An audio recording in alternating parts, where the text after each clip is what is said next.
But what is the number one risk for breast cancer and almost all cancers is age. And so this is looking at a graph that looks at different age intervals. What is the risk of cancer? Now, this is not just for breast cancer, this is all cancers. And so you can see in young age, in childhood and early adulthood, the risk of cancer is quite low.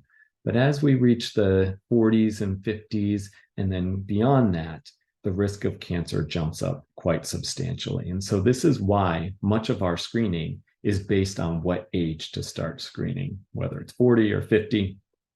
And that's really dependent or depends on this fact right here. What are other factors that affect our cancer risk and in breast cancer that are modifiable risk factors? Well, these are some of the modifiable risk factors for breast cancer.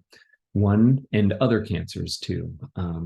One really important one is smoking, and the risk of cancer goes up almost in a number of different cancers with smoking, but also obesity and being overweight, alcohol consumption, physical inactivity. Those are the main ones for breast cancer. And as you can see here, some other for other cancers like UV exposure or certain types of infections.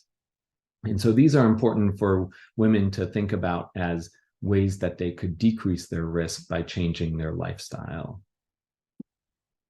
As I mentioned, one of the really key risk factors for breast cancer is a family history of cancer.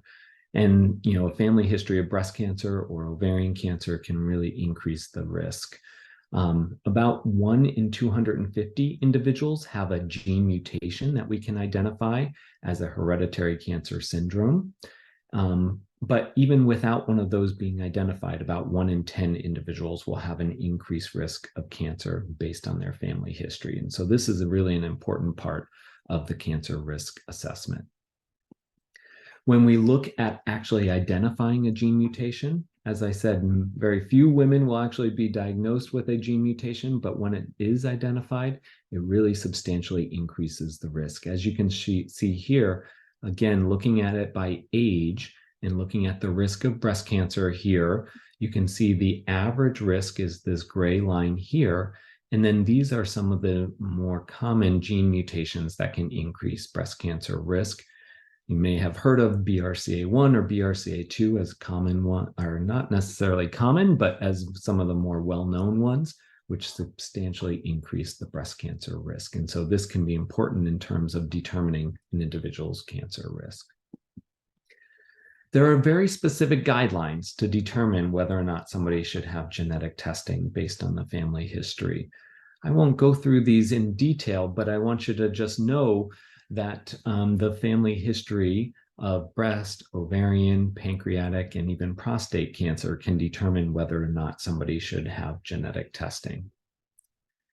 And then if somebody actually has a gene mutation or other risk factors, what are we going to do about that? And that really comes to then making some additional screening recommendations. And that is demonstrated here in this table.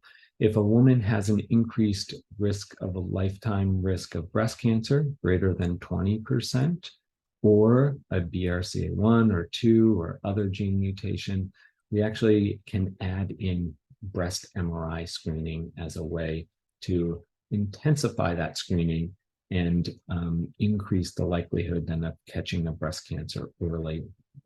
There are downsides to MRI screening, so that's why we don't do it in the whole general population at average risk, but in those who are at higher risk, this screening can make sense and may be indicated.